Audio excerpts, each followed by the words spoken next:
Recording now. Okay, so here we go. Today's very first presentation of our food security series. Oh, thank you. Thank you. It's not easy sometimes standing up on a stage speaking into a microphone, right? So I appreciate it. So this topic today is all about reimagining our green spaces. And a green space, of course, I think of it as an empty chunk of grass. And why are we growing grass when we could be growing food? At this time in our history, when the price of food is going up, the quality of the food from imported locations is going down. So what can we do? And we can start re-looking at our green spaces and create local food abundance. So we're going to go over a little bit about how we can transform grass in your backyard, in your front yard, in our community. How can we take that piece of grass and how can we change it into a garden that will produce us really good, healthy food? My name is Melanie Bennett. I'm with the Shuswap Food Action Society. And what we do is our goal is to build community around local food. We engaged the community to learn more about our local food system. Where does our food come from? We want the residents and the people who live here to start learning about how to grow your own food. And so we provide education, we provide opportunities to learn, and we also, a big part of it is to support our local farmers, because without farmers, we do not have food. So how can we make sure that our local farmers can thrive, not just survive? They need to thrive, and we also need young people to want to get into farming. So how do we make this a viable career? So we do this by supporting them through the local downtown Salmon Arm Farmers Market, which is one of our projects. And of course, we do it by any of the projects that we create. Our goal is always to buy local food. So if it's a school meal program, we're buying local food ingredients as much as possible. Our family food boxes, we are actually buying from farmers. So we're keeping, like last year, we kept $70,000 of grant money in our local food economy by buying from local farmers and then providing it to our community that needs the hand up.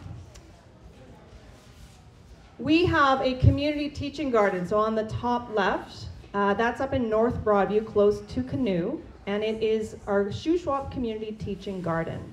And there we grow food together, volunteers and staff, and we provide the food to the Second Harvest Food Bank and to volunteers, of course.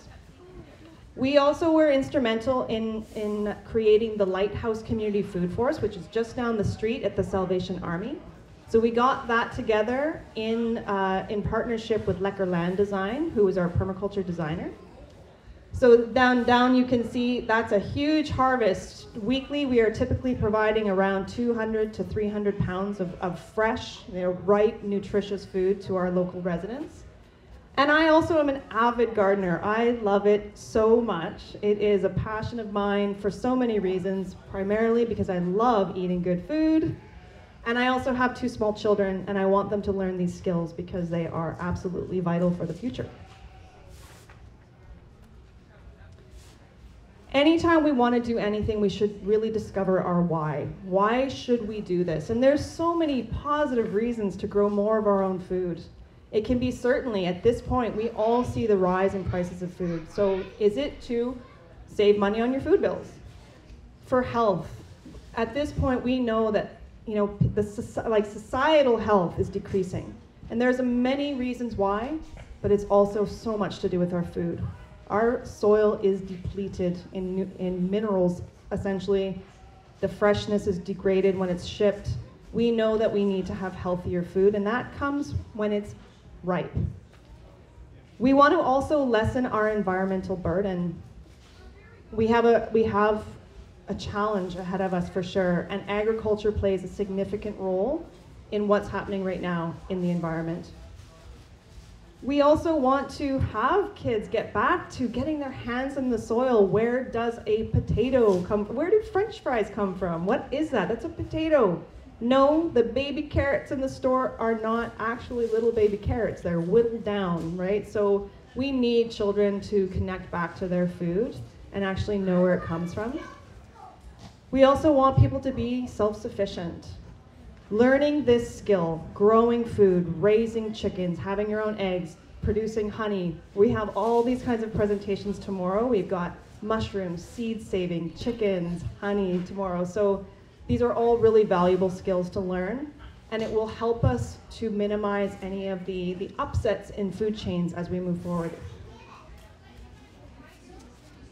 Our reason why for the Shuswap Food Action Society, social agencies are receiving so many more people who need food assistance. And it's not just because, it's not just one specific demographic. We're talking about working families, we're talking about seniors, and we're talking about just generally the middle class at this point too. It is expensive to live here at this time. Cost of living. The cost of farming in the Shuswap is also very, very expensive. Cost of land, water, all of the inputs, everything is going up. And we are going to be recording these series. Our very first presentation yesterday had to do with what's up with price of food. And they really laid it out. Tony Walton of Buckerfields and Brad DeMille of DeMills, they laid out what's going on and why all these inputs are costing more. So our farmers are barely making a living too. So we cannot keep asking them to donate food. So we, as a community, need to grow more food to share, and we can do that. We can teach others. We all have a skill set, and it may not be growing food, but it might be teaching cooking. It might be learning carpentry to build raised beds. There's so many skill sets that can go into this entire community approach to growing more food to be able to encourage community self-sufficiency. One of the things that we also need to be looking at is seeing what our leadership can do to promote this, and that could be using some of our green spaces in our municipality to actually provide community gardens and more food forests around. Why can't we have community spaces that are used for food production as well as leisure and walking and activities? The key thing is we all need to understand there is no one in charge of food security. It is really truly up to us, and we can do it. There's a lot of people here, and we absolutely can provide food for ourselves and our community. We want not just food security though, we want food sovereignty, and that is that choice. What do I like to eat? Do I want it to be available? Do I want it to be healthy? So the choice is, do we rely on outside inputs from California and Mexico and Peru? Do we wait to make sure that they have the food for us? Or do we take charge of that and provide the food for ourselves? Knowing where it comes from, knowing how it's grown, knowing what's in it, and knowing if it's good for us. I like Howie's sentiment here. Howie is one of our board members of the Shuswap Food Action Society, and this is, I live downtown, so I think about all these empty spaces and not a lot of gardens down here.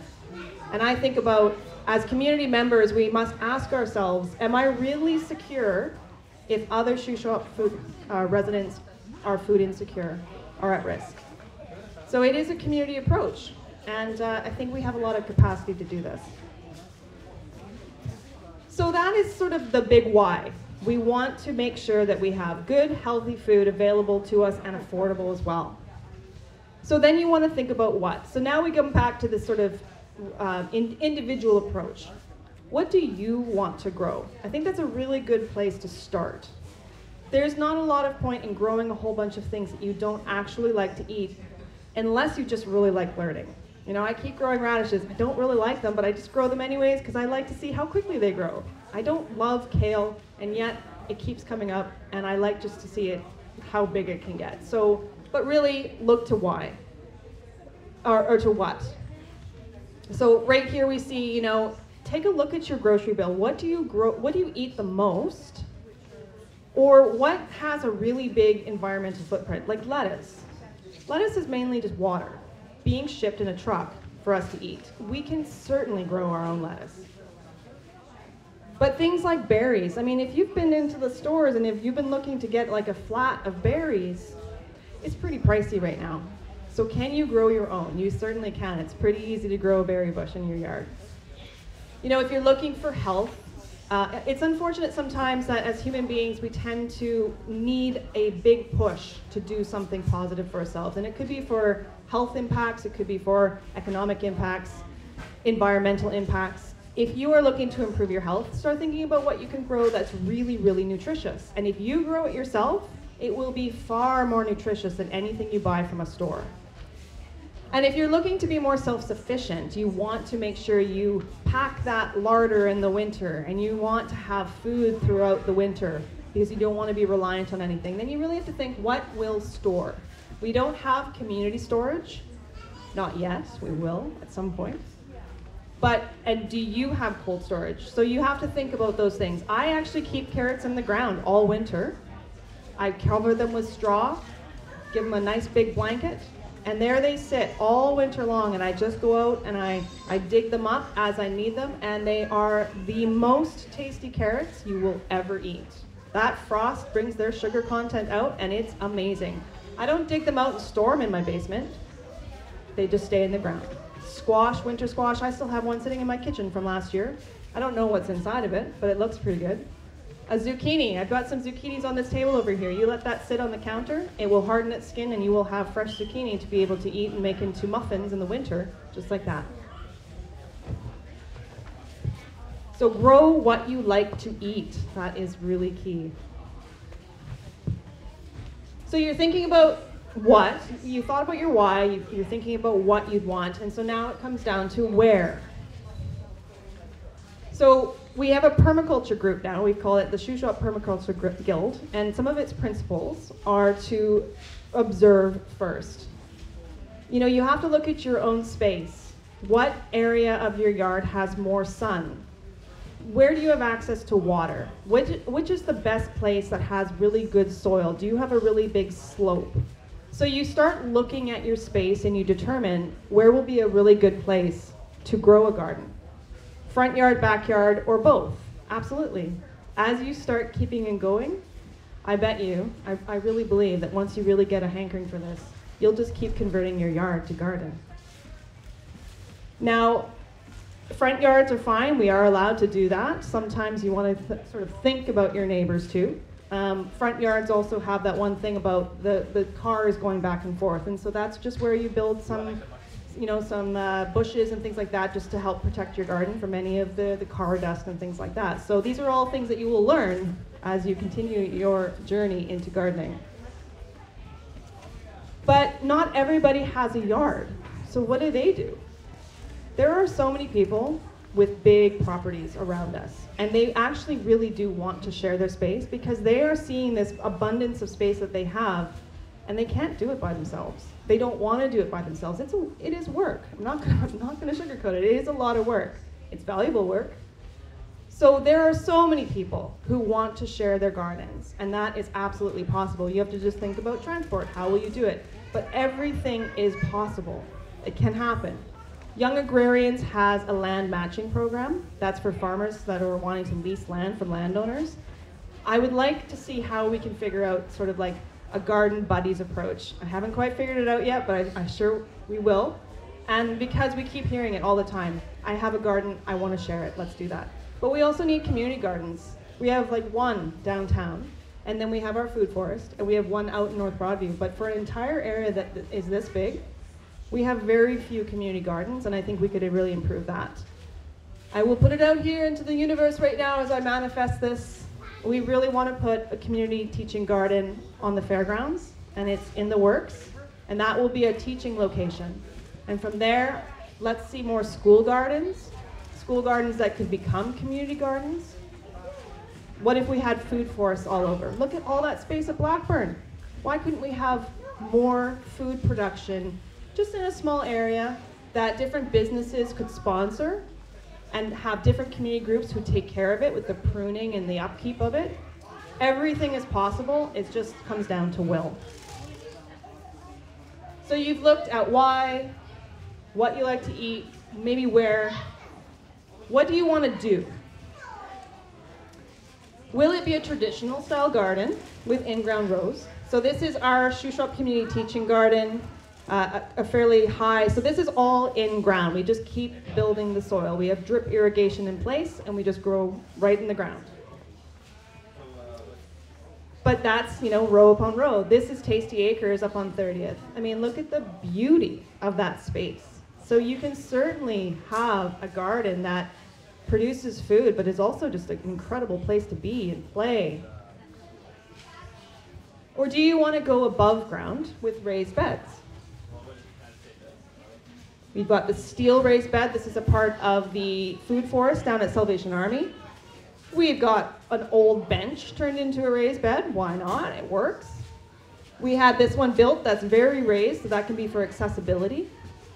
Just some old metal siding and wood. You can use cinder blocks. You can use pallets. So you have such an array of choices depending on finances for now, and you can start where you are with what you have. And you can always build upon it every year.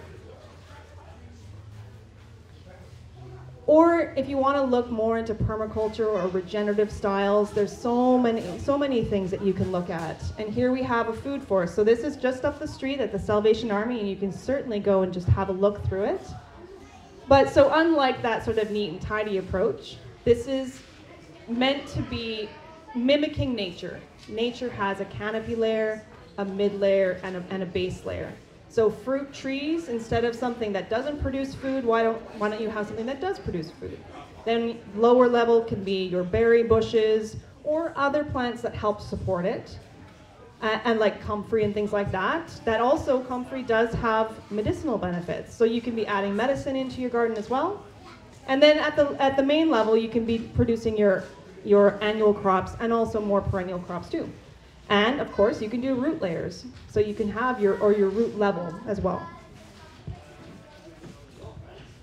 This was just this year as we expanded some of our beds. We're using free materials. Free newspaper from Salmon Arm Observer. Free wood chips from an arborist, tree topping company. That's all free. And we're just layering down, and we just keep building soil because this plot, that is clay with rocks. It was big, heavy digging. So that was not going to be ideal for growing in ground. So we are building soil up. So why, where, what, how? What does a garden need? A garden really only needs a few things. It needs sunlight, it needs water, it needs soil, and it needs plants, and some basic tools. General rule of thumb, roots and fruits need lots of sun. So 8 hours plus. And everything else only needs about 6 hours or so. So that's where you observe where in your yard can do this. And if you have a shady spot, that's where you grow your shady things. And if you have a high sun area, that's where you grow your tomatoes and your cantaloupes and things like that. Or you put them in pots and you can move them around to find the sun. Water. We all saw that water is obviously an issue. That's one of the first things that you really have to start thinking about. And so you build that in. Can you capture rain? Can you develop a gray water system? Will you use the city water? And if so, it has chlorine in it. So can you plan for that chlorine by putting it into barrels so that it can off-gas? Could you get water rights for a stream? My family has been lucky to be able to do that in this last year, and I swear that's why my garden is actually better this year than it has ever been, because we are not using city water. And so all have their pros and cons. Now your soil really comes down to, it is a mixture and a blend. Dirt is dead. Dirt is what's at the top in a bare, empty landscape, but soil is living. And it includes clay, sand, loam, a mixture of everything. And then we add nutrients with compost and manure and mulches. And of course you need plants. Plants can be from seedlings purchased. It can also be from divisions. So if you know people who have big gardens that could help you divide some of their perennials, you take a cutting of some horseradish, stick it in the ground, and it's going to grow there forever, I swear. Same with comfrey and things like that. Daylilies. You can actually get a lot of free plants by making friends with other horticulturists and landscapers. And then, of course, you need some basic tools, and you need some muscle. So why do you need a gym pass when you can just garden, right? It's free. There are so many resources online that you can look. One of my very favorite YouTube channels is Hugh Richards, and that's H-U-W. He is from England. The growing season is slightly different, but it's very similar, and I really love his YouTube channel. M.I. Gardner, Michigan gardener. He's also very good. And so there's lots of resources for you to be able to see. But I do suggest that you start with a small garden. Start small and keep building. When you get too big, it becomes a greater workload than you may be prepared for, and that can be a deterrent. So start small, grow what you like, and do that well, and keep building upon it every year. However, if you want to go big, and plan to share it though. Grow a row, plant a little extra with the intention to actually share it with friends, families, or the food banks. Because it does need to go where, and even putting it in the compost is still good, but it will feel better if you can at least give the food away. So now, as we get into some more of the nuances, you've decided sort of what you would like to do, and certainly a blended approach is a really good approach too. So raised beds versus in-ground, and they do have their pros and cons, and different climates and locations will be better served for different applications, and different crops will be better in different options. So raised beds can be a cost. If you're now having to go and buy wood, that's a cost. So do you want to incur that cost? So that might be a reason that you do or don't. In-ground might be very challenging if you have heavy clay soil or like just pure grass. So do you want to do that initial work, that legwork, or do you want to start from scratch with raised beds that you get the soil and start from there? I do personally like raised beds. I like them for their height. I find them just a little bit easier to work in. They do warm up faster in the spring because they don't have that sort of permafrost that's part of the ground. You can manage the soil more easily, and certainly the weeds more easily. You're not contending with as many. And it creates a really nice, tidy, and organized appearance. So I do like them. Their con is maybe the potential cost. The cost of the extra soil that you might end up having to buy. They do require more watering because of the fact that it can't draw from deeper within. But if you build them properly, then the watering is not as much of an issue. So now on top of the ground, so this right up at top is sort of what we did with the food forest. And I do this at home too. But this particular concept is called a hugelkultur, which is a hill mound. This concept is burying wood. Birch is best, dead wood, not fresh wood, because you don't want sprouts coming out of the ground. But birch is really good because it acts as a sponge.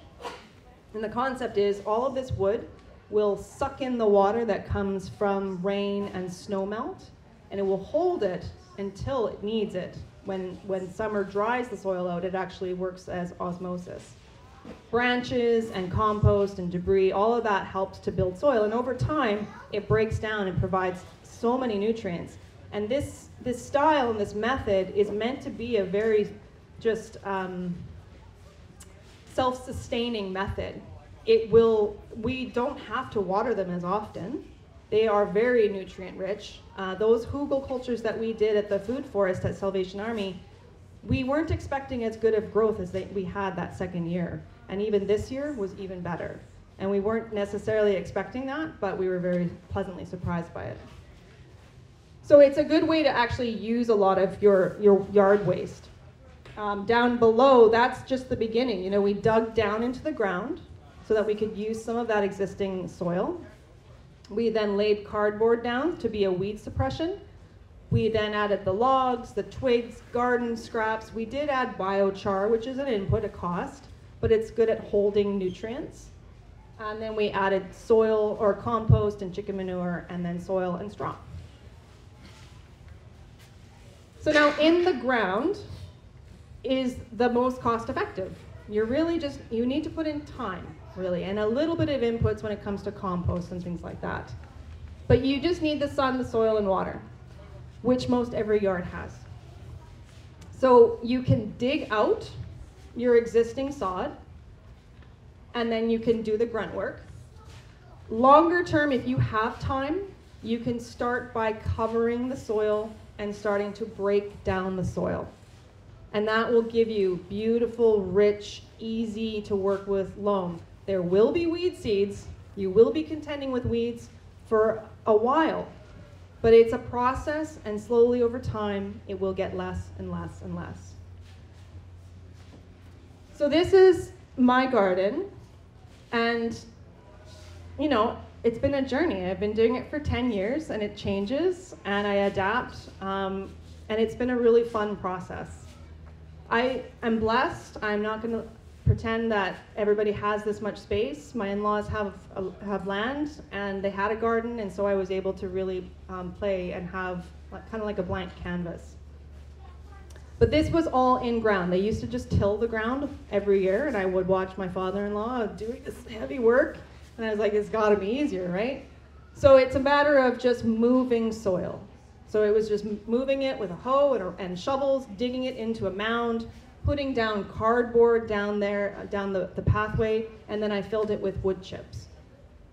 So it uses the existing soil, so that's not a cost. You can make it any shape, any length. You can do whatever you want with it. The in-ground, I still do prefer that too, because of the fact that you can draw from so much more water and nutrients from below. It is, because it's raised, because I moved the soil, it is slightly warmer, so germination happens just a little bit quicker. And less weeds over time, because I'm just focusing on my rows. So the question sometimes is, should I till or should I not? To till or not to till? And basically, I think the consensus would be, it's a good method to start, get that ground worked up, so now you have your spot. But afterwards, the long-term goal, if you're looking at permaculture or regenerative agriculture, is to not till. So you can look to Charles Dowding on YouTube. He's pleasant to watch as well. He's got a very soft-spoken manner. And if you look at his gardens, they're absolutely amazing. So the principle behind that is really, it's the fungus. It's the fungal network under the soil that provides the nutrient exchange to plants. And every time you till, you rip that up. So it's called your mycorrhizae, and they're like fingers, a network, just like roots that go under the ground. And every time you till, that gets destroyed. You are adding oxygen, so that means that everything you bring up now gets sun, which kills everything on top. You're also, every time you till, you're bringing up dormant weed seeds. And then now you're still dealing with weeds over and over and over again. So if you can not till after that first initial time, if that's what you choose, your garden will get healthier and healthier every year.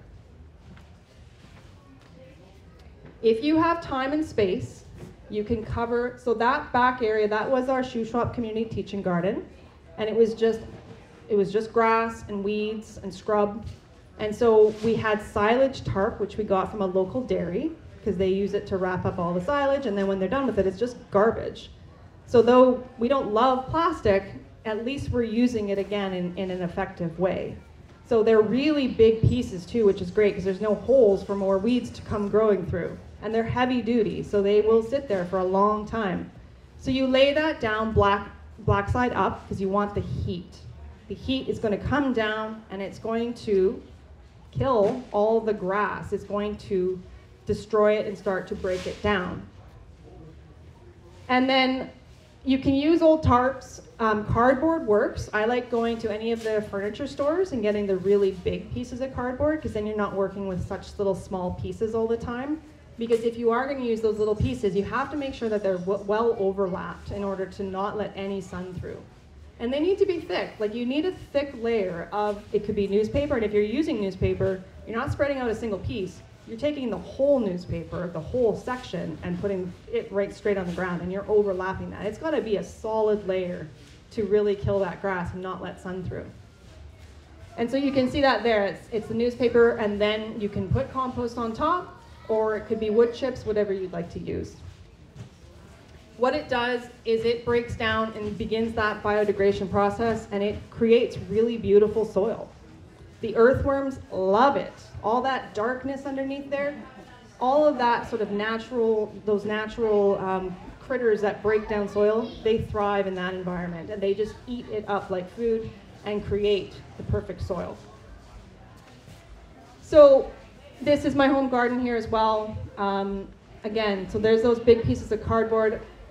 I did make a mistake. I should have dug more grass up, because I'm still contending with grass growing through. So it will grow through, but the more layers that you do, the thicker you get it, the easier that quack grass, because that's what it really is. That's the problem, is the quack grass. It's that perennial grass, and every time you pull it and break it, if you don't dig those roots out, you just encourage more growth. That's that natural grass cycle. So digging out as much as you can is ideal, but otherwise you cover really thick. And eventually things will grow through, but it's very easy to pull out, and you keep adding more, and the soil becomes beautiful. You think about a forest. When you go into a forest and you dig through the soil that's down below trees, all of that leaf litter that's been piling up for years, you can just stick your hand right down and grab soil from it. It's beautiful, as opposed to just like clay lawn. You can't get a fork in there sometimes. This is an excellent documentary if you're interested in learning more about how to use wood chips. So it's called Back to Eden. They are almost always free. They're actually high in demand. So if this is something you're interested in doing, you need to become friends with a tree topping company. There's quite a few. Go and bring them a local basket of food, whatever it is, to get onto their good side, because you want to become a location for them to drop off their wood chips. It's ideal for them, because then they don't have to take it to the dump. But they only prefer to do it sort of within the area that they're working. So they have a lot of people who want their wood chips, but it's well worth having. They're an excellent resource. And if you watch this documentary, you will really learn how to use them. You do need to learn how to use them, though, because there are some little nuances to using wood chips in your garden, especially if you're thinking about using it for an annual vegetable production garden. And compost. So you need lots and lots of compost. If you want to have an abundant garden, that's the kind of the difference with healthy food, big fat beets, really good carrots, all of that, you do need a lot of nutrients. And that comes from compost instead of synthetic fertilizers. Those are good for an immediate boost if that's what you're looking for, but it doesn't really feed the soil. It only just feeds the plant, but it doesn't feed the soil. So ultimately, compost is your best resource, whether it's in a physical form like compost that you can hold, or if it's a liquid version of compost too, which is another option. This is the 3-base system that we have at the food forest, and this is a really good ideal method to use. So you can use pallets. So this one we had to use a little bit of extra lumber, but you can just use pallets, and pallets are free. You can get them all over the place in town. You tie them together, secure them into 3 bays. First bay is all of your garden debris. The next year, you move it to the 2nd bay. The 3rd year, you move it to the 3rd. And by the time that you have this cycle going, your 3rd bay will have completed compost. And this is considered that sort of like slow method. You can make fast compost when you learn more about how to make compost, which is a matter of greens versus browns with enough water and heat. So there's definitely a way that you can make fast compost, but this is that easy sort of low and slow method that you can produce your own in fairly good quantities. So now if you're just getting started though, where can you get compost? And we want to thank Buckerfields for everything that they do for Shuswap Food Action Society. They're sponsor of the community garden, of all the projects that we do, so we really thank them. So of course, go to Buckerfields. They've got lots of compost that you can get. But we also have Pedro's, Green Farms, Blackburn, Bland's, Reimers. You should call them all, because it's really interesting to hear the differences that they will say about their own products, right? And what's the difference? What is it made of? They are all made of different components. Spa Hills, of course, is what is everything around the city. There's a lot of materials in that compost. Now, things like black diamond, it's a loamy, it's peat-based. And I've also heard that it potentially has quite a bit of stinging nettle in it because it comes from a location that has a lot of wet areas, wetlands. So I would suggest that you learn more about where each place and what the compost they have is, and there's different prices too. So you've decided, you've created your beds, you're using some of your native soil or not, and you've added compost and you're ready to plant. So seeds or seedlings? You would use both, realistically. Seeds are more cost effective. You get so many more plants in one small package, and you can start saving your own as well. But sometimes things like cantaloupes, anything that has a really long maturity date, you will probably want to start as a seedling. So you can buy those, especially if you only want a few plants. You don't really need to buy an entire package of seeds unless you want to share them with other people. So certainly seeds are good. Things like carrots, anything with roots, they don't really like being transplanted, so those you plant as seeds. If you want to keep doing succession planting like lettuce, get a whole pack of seeds because then you can keep doing small intervals. But yeah, things like tomatoes, if you want just specific kinds, sure, buy them as a seedling. That's what good seed swaps are for, plant sales. Now, at the Community Teaching Garden, we have a lot of issues with pests. And so for us, seedlings are actually preferable because they can get past some of that pest pressure as that seedling just emerges. We do like them because they can get past that pest pressure. So they all have their pros and cons. Where to buy your seeds? Well, we do always say support our local seed growers. And the reason for that, of course, is because they're a local business. Let's support local. But another reason is because those plants have adapted to grow here. And that means you're going to have your greatest chance of success. You can also really speak to them and say, like, you know, what is this plant like? What's the flavor like? But we also have a lot of, you know, regional food or seed companies too. West Coast Seeds is a really good resource when you're looking online for ways to plant and when to plant. I want to just make this note here, this one here. Seeds in stores are not GMO seeds. That's often a question, and even on their packaging, they say non-GMO. They are not GMO, but they can be either heirloom or they're hybrid. And hybrid is just a matter of crossing seed traits together. GMO, there's our main crops in our food system that are genetically modified. But for the most part, it takes a lot of resources and money to actually create a patent on a GMO seed, and they're not going to be able to do that. However, some of the companies, the big companies, are buying up a lot of the little seed companies. And that comes back to food sovereignty, having the ability to actually know and choose which seeds we would like to have in our gardens. Organic is a great thing always to support. They're using organic methods as they grow those plants, and that is ultimately better for the environment.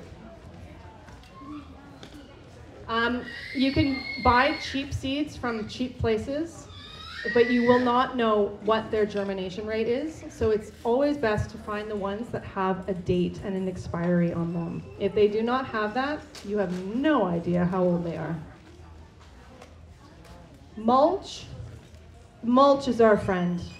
This heat, this sun is strong, and the soil does not like being bare. The soil will always grow more weeds where you don't want them because it's doing its job. It wants to cover the soil. It does not want to be solarized. And so if you do not want to grow a whole bunch of weeds, which is an unwanted plant, not anything bad, most of them are highly more nutritious than anything we plant. However, if you don't want them to thrive, you need to cover with mulch. And that means straw, compost, grass clippings, shredded leaves, chopped leaves and weeds, or wood chips.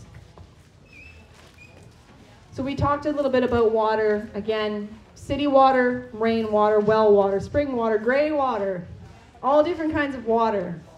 And so I would always say it's best if you can get spring water, well water. If you have to use city water, if you can get some barrels that you can fill to water your garden so that it can dechlorinate. Chlorine is meant to kill bugs, germs. And what does that mean in our soil? It does work. If that's what you have to use, it absolutely works. You may have to add some more nutrients to help your plants be even more healthy. And again, it all comes down to how abundant, how healthy do I want my garden. So if you know that you aren't, like some people don't want a garden because they think, I just don't have time to water it. Well, then you can be investing in some irrigation. Some drip irrigation systems that have timers work great. If irrigation is too much of an expense, you can certainly use a sprinkler. If you have to use a sprinkler for your garden, the very best time to water is during the morning. Early morning, before the sun gets too hot, but also so that the plants can dry. Having wet plants overnight in a garden is a great way to have a whole bunch of fungal issues in your garden. And if you do it in the heat of the day, the wet droplets on leaves can actually create some sun scald as well.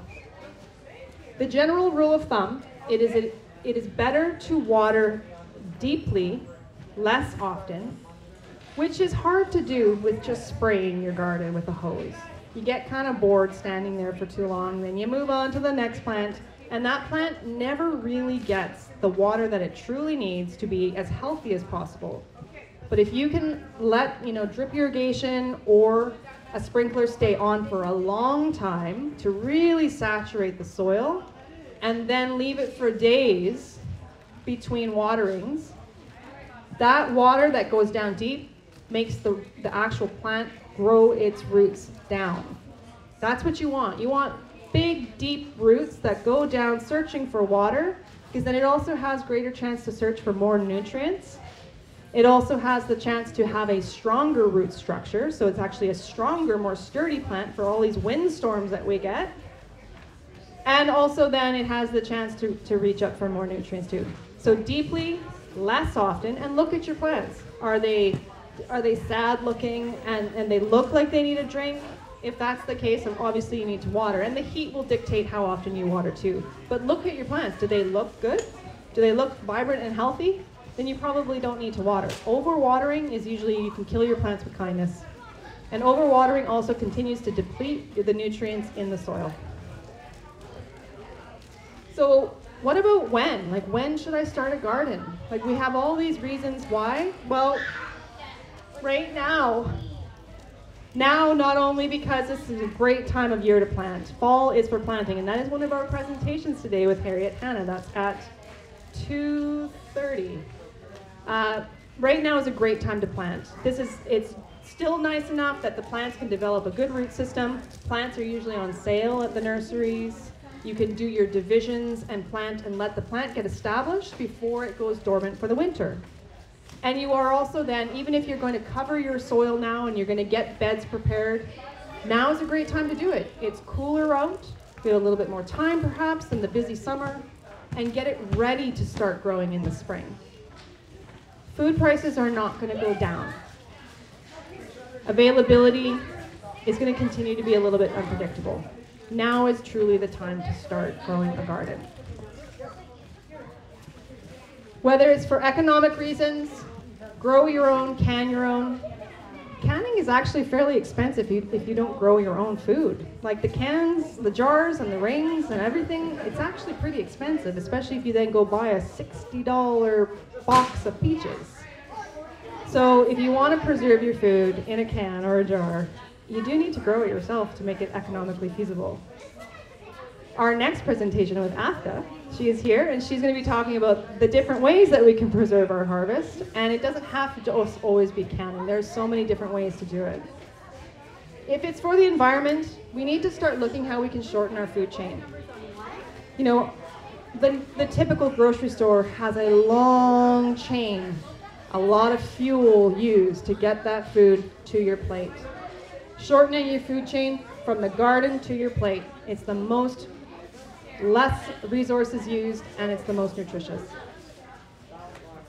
If it's for self and community sufficiency, we need to turn these lots, these empty green spaces, into some sort of food production, more community gardens, build community, grow food.